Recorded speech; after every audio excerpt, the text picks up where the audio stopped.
Hello, bienvenue sur Simply Mom Podcast. Je suis Chris, maman solo, assistante sociale, créatrice de contenu, multicasquette comme nous toutes. Ici, on parle gestion du quotidien, organisation avec les enfants, budget, mais également des réflexions sur notre rôle de maman, de femme et toutes les difficultés qu'on peut rencontrer et les solutions bien sûr aussi qui existent. Certains des épisodes sont également en version vidéo, alors n'hésite pas à te rendre également sur ma chaîne YouTube Simply Mom. Et puis si l'épisode t'a plu, n'hésite pas à partager ton avis et à laisser une jolie note. Je te souhaite une bonne écoute. Alors aujourd'hui, on va parler budget prévisionnel. Mais avant ça, je voulais vous partager un petit commentaire sur l'épisode 10 conseils pour optimiser son temps. Je vous partage le commentaire de Valérie. Merci pour cette vidéo. L'automatisation est une très bonne idée. Je vais essayer de la pratiquer pour me libérer l'esprit. Peut-être effectivement une vidéo sur ce sujet nous aiderait. Merci et très bonne journée à vous. Merci Valérie pour ton commentaire à l'épisode sur la gestion du temps. Ça me fait toujours plaisir de lire vos commentaires et de voir quel sujet vous intéresse plus ou vous touche plus, fait sens pour vous. L'automatisation, c'est un sujet intéressant pour optimiser et gagner du temps. Je pense que ça va être le sujet de l'épisode de la semaine prochaine. On en revient au sujet du jour, un sujet budget. Je voulais parler des enveloppes prévisionnelles. Ces enveloppes qui permettent d'anticiper, de prévoir les grosses dépenses entre guillemets de l'année. Parce que voilà, tous les mois on fait notre budget mensuel. On a des dépenses courantes, alimentation, carburant, les loisirs, etc. Toutes ces petites dépenses variables qui sont dans nos enveloppes variables. Mais tout au long de l'année, on a des dépenses qui sont plus importantes, avec des plus gros budgets qui peuvent venir perturber nos enveloppes variables si on ne les a pas anticipées. C'est de ce sujet que je voudrais te parler aujourd'hui. Une fois qu'on a acquis une petite habitude de budgétisation mensuelle, très vite je pense que c'est important de se pencher sur cette question d'enveloppe prévisionnelle, d'enveloppe épargne à l'année pour maîtriser au maximum son budget parce que comme je le disais, ça impacte le budget mensuel. Et nous on veut pas que ça impacte ce budget mensuel parce que si on prévoit les choses, c'est pas pour qu'elles soient perturbées derrière. Et le but c'est qu'on n'ait pas de surprise. On a toujours des surprises, mais ces surprises, bonnes ou mauvaises, peuvent toujours être globalement anticipées. Donc pour rappel, dans votre budget mensuel, vous avez vos charges fixes et vous avez vos charges variables. Les charges variables, ça va être nos enveloppes mensuelles qu'on définit chaque mois, qui sont globalement similaires d'un mois à l'autre. Et il y a ensuite les enveloppes qu'on peut créer, des enveloppes épargne, des enveloppes projets, des enveloppes pour des dépenses annuelles récurrentes, comme par exemple pour Noël. Toutes ces enveloppes, voilà, on va définir des objectifs, un budget pour épargner tout au long de l'année pour qu'on puisse payer les dépenses au moment où elles arrivent dans l'année. J'identifie 2 catégories d'enveloppes dans ces enveloppes dont je viens de vous parler. La première catégorie, c'est la mensualisation des charges qui ne sont pas mensuelles, mais dont on connaît la somme, puisque c'est une facture qui tombe chaque année, chaque semestre ou chaque trimestre. Elle est très peu variable d'une facture à l'autre et cette facture doit être mensualisée. Ces enveloppes-là, entre guillemets, c'est pas vraiment des enveloppes, mais ces postes-là, ces dépenses-là, je vais les mettre dans mes charges fixes non mensuelles. Donc dans mon tableau de budget mensuel, notamment celui que je vous partage gratuitement et celui qui est plus complet que je vends sur ma boutique, dans les charges fixes, il y a une catégorie charges non mensuelles. C'est par exemple la taxe foncière, si vous ne l'avez pas mensualisée, perso je ne l'ai pas mensualisée, je la paye une fois par an. Par contre je l'ai mensualisée à cet endroit dans mon tableau de budget. Mon assurance habitation, je la paye aussi de manière annuelle parce que c'est moins cher de manière annuelle.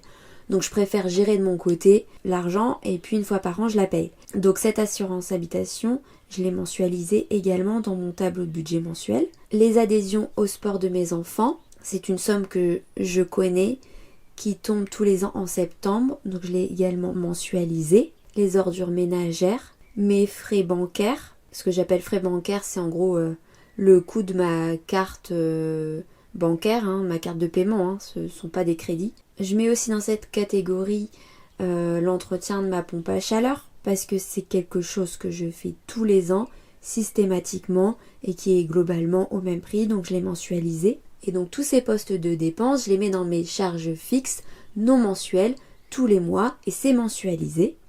Donc dans mon tableau de budget, toutes ces charges mensuelles sont additionnées, ce qui donne un montant. Et ce montant, je fais un virement automatique tous les mois, qui est en place, ça se fait automatiquement tous les mois, j'ai rien à faire, de mon compte courant vers un compte épargne.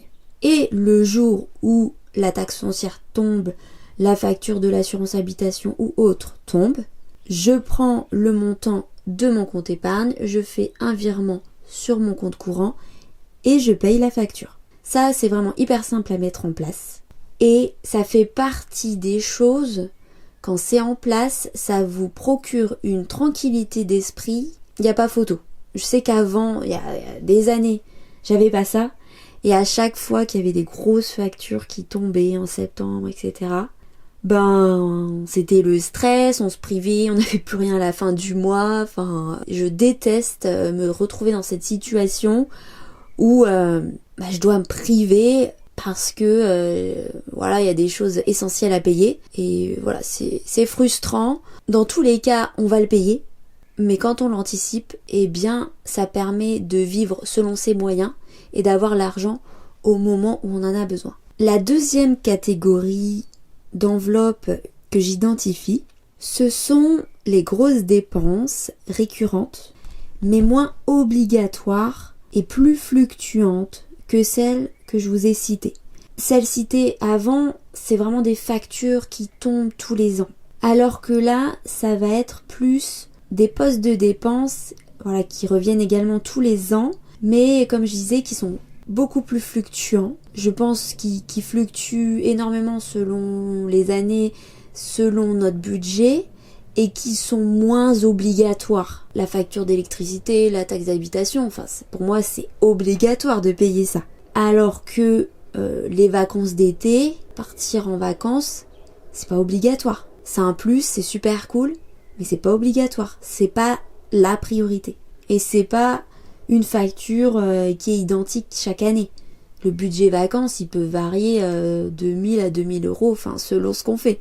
Et donc, si on veut avoir des projets tout au long de l'année, comme partir en vacances, faire des travaux dans la maison, aller dans un parc d'attractions ou autre, c'est un budget. Et ce budget peut être anticipé pour être économisé et pour qu'il soit disponible au moment où on en a besoin, de manière à pas impacter encore une fois le budget mensuel et à ne pas faire de crédit. Le crédit, c'est non. Le crédit, c'est juste pour une voiture ou une maison.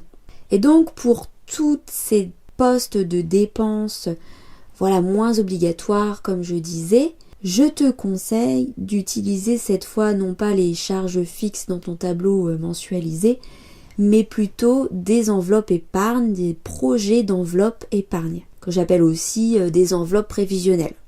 Appelez-les comme vous voulez, mais je pense que vous voyez l'idée. Alors je vais reparler de mon tableau de budget parce que je l'aime. Dans mon tableau de budget que vous pouvez retrouver sur ma boutique, un tout petit prix, 19,90 €, vous avez une page enveloppe épargne, ce qui vous permet de créer 10 enveloppes, 10 projets d'épargne avec un objectif à atteindre et chaque mois quand vous épargnez dans votre tableau mensuel, cette somme est reportée automatiquement dans votre projet pour que l'argent épargné du mois se cumule avec l'argent déjà épargné dans votre enveloppe. Et donc vous pouvez suivre mois après mois l'évolution de l'épargne de chaque enveloppe. Et il y a quelque temps, j'ai ajouté un tableau qui permet également de faire des dépenses, de comptabiliser les dépenses qui sont faites dans vos projets d'épargne. Parce que par exemple, si vous épargnez, 5 000 € pour des travaux dans la maison et que vous achetez, 1 000 € de carrelage, vous allez aller piocher dans cette enveloppe. Donc j'ai mis un petit tableau où vous pouvez noter le montant, le motif et l'enveloppe concernée à débiter. Comme ça, vous savez toujours ce qui vous reste dans chaque enveloppe épargne. Donc, pour ces projets, ces postes de dépenses, l'objectif, ça va être de définir le montant que vous souhaitez épargner annuellement et de diviser ce montant par 12. Ce montant, ça va être le montant à épargner chaque mois pour remplir votre petite enveloppe pour avoir l'argent disponible au moment du projet. Imaginons, on est en janvier, vous souhaitez partir en vacances en juillet, ça vous coûte 2000 €. Vous faites 2000 divisé par 7, ça vous fait à peu près 285 € par mois à économiser d'ici là pour pouvoir financer vos vacances. Alors l'idéal, c'est de le faire un an à l'avance pour avoir un an pour épargner, c'est quand même plus facile. Et donc je te conseille de te poser et de réfléchir à toutes les grosses dépenses. Alors ce que j'appelle grosses dépenses, ça va vraiment dépendre de ton budget mensuel. Quand on a un petit budget, 50 €, ça devient une grosse dépense. Quand on a un peu plus de budget, je dirais que c'est à partir de 100 €. Donc de te poser pour réfléchir à toutes les grosses dépenses récurrentes que tu as chaque année et à définir un budget pour chaque dépense. Donc si tu as encore des factures ou voilà des souvenirs des montants dépensés dans tes anciens tableaux de budget, tu peux t'en servir pour définir les montants. Je pense par exemple à Noël. Et une fois que tu as défini le montant, tu vas pouvoir le diviser par 12 pour connaître le montant que tu dois épargner chaque mois pour chaque projet.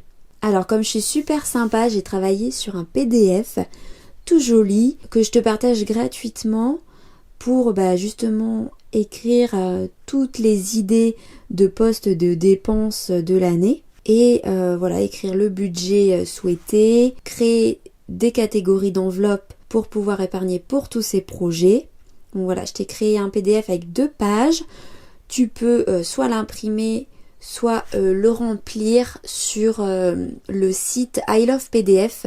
C'est un site qui permet de modifier les PDF. Entre autres, tu vas sur ce site I Love PDF. Je te le mettrai sous l'épisode du podcast en description. Et donc ce site te permet de modifier le PDF. Donc si t'as pas d'imprimante, ça peut être intéressant. Comme ça, tu peux remplir le fichier et ensuite le sauvegarder. Donc il va te permettre de recenser tous les différents postes de dépenses et ensuite de créer les enveloppes. Une enveloppe, en fait, ça peut regrouper plusieurs postes de dépenses. C'est vraiment avoir, je sais pas si vous voulez vous acheter un canapé et une balançoire, ça peut être l'enveloppe mobilier maison, épargne pour le mobilier de maison. Et donc une fois que tu auras listé tous ces projets et que tu auras mensualisé les sommes, tu vas voir combien tu dois épargner chaque mois pour atteindre ces objectifs, pour pouvoir financer tous ces projets, toutes ces envies. Et c'est là que tu vas te rendre compte si le montant est un peu trop important, si c'est réalisable ou pas. Donc il y a une petite colonne priorité dans le tableau, ce qui permet de définir par ordre de priorité les dépenses que tu souhaites faire dans l'année. Parce qu'il y a quand même des dépenses beaucoup plus importantes et moins futiles que d'autres. Mais ce qui est bien, c'est que tu te rends vraiment compte de tes envies et ta capacité d'épargne. Ta capacité d'épargne, si tu as l'habitude de faire un budget mensuel, tu la connais plus ou moins. Tu sais combien à peu près tu peux épargner par mois. Donc si tu peux épargner, 300 € par mois et que là l'ensemble de tes projets te demande une capacité d'épargne de 600 € par mois, eh bien soit il va falloir revoir tes envies, tes projets à la baisse, soit trouver un moyen de gagner plus ou de minimiser tes charges fixes ou même tes charges variables dans le mois pour avoir plus de capacité d'épargne. Ce qu'il y a aussi à prendre en compte, c'est que lorsque tu prévois toutes ces enveloppes, par exemple, dans ces projets, tu peux prévoir la rentrée scolaire, les cadeaux d'anniversaire des enfants, le budget pour la fête d'anniversaire, etc. Tous ces budgets, tu vas les épargner chaque mois. Donc forcément, le mois où ça va arriver, ça va te libérer de l'argent dans tes enveloppes variables, parce que d'habitude tu aurais payé ça avec tes enveloppes variables et c'est ça qui perturbe le budget du mois. Et donc là, ça sera plus le cas. Comme c'est anticipé, ce sera payé avec les enveloppes épargnes. Et donc tes enveloppes variables, tes dépenses variables vont forcément réduire. Donc voilà, ça, c'est un jeu entre guillemets, entre où on pioche l'argent dans les enveloppes variables ou dans les enveloppes épargne.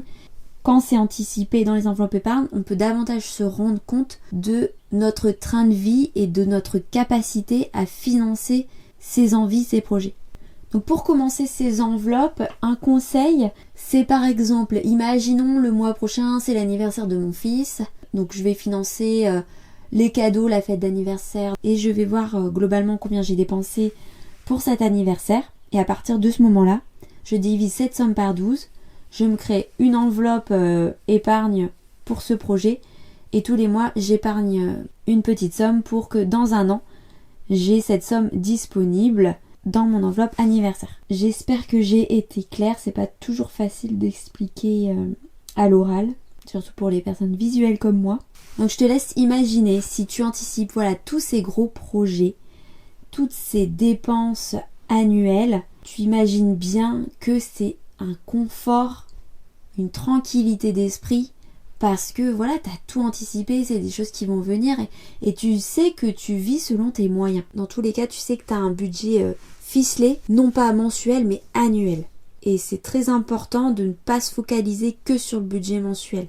Alors je vais te partager maintenant plein d'idées de projets, de catégories d'enveloppes épargne que tu peux créer, parce que on n'a pas toujours les idées, moi la première.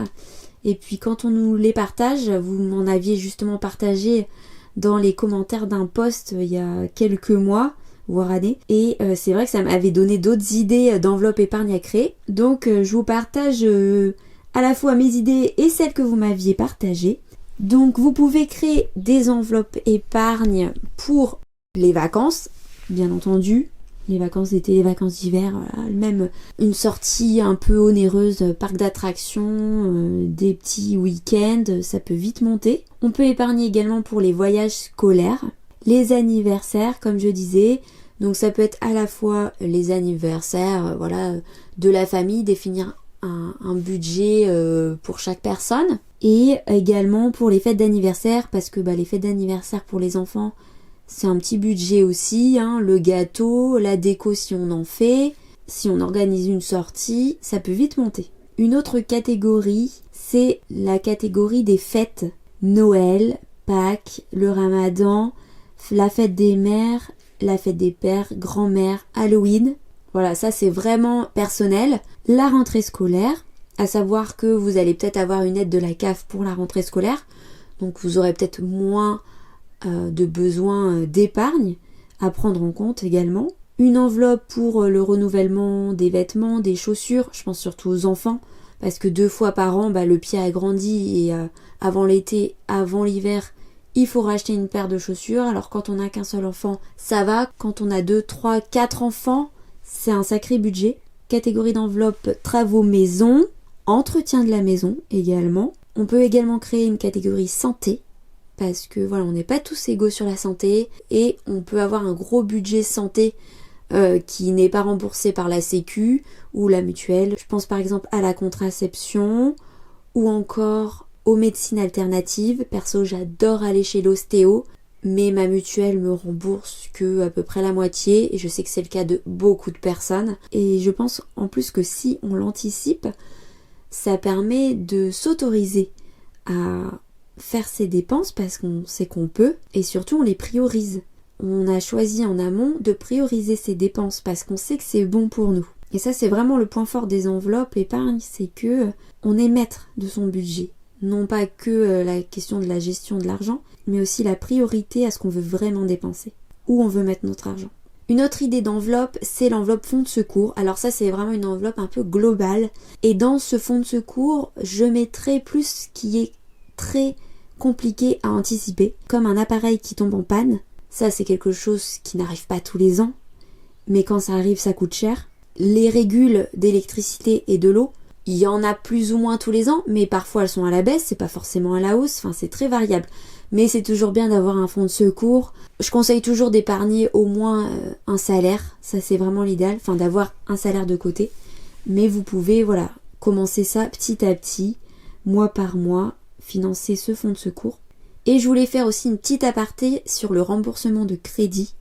Quand vous voulez rembourser un crédit par anticipation, eh bien c'est exactement la même méthode que pour épargner pour des projets d'épargne. Vous définissez un montant et vous calculez votre capacité, le montant que vous voulez épargner chaque mois pour rembourser ce crédit. Donc tu peux très bien te servir du PDF que je te partage pour rembourser un crédit par anticipation. C'est tout pour moi aujourd'hui, je t'ai partagé toute ma connaissance sur les enveloppes épargne et comment organiser tout ça pour avoir un budget complètement maîtrisé sur l'année. J'espère que ça t'a plu, n'hésite pas à me partager en commentaire tes autres idées de postes de dépenses annuelles. S'il y en a auxquelles je n'ai pas pensé, ça peut nous donner à tous d'autres idées d'enveloppes à mettre en place. Merci d'avoir écouté cet épisode et on se retrouve dans une semaine ici ou sur YouTube.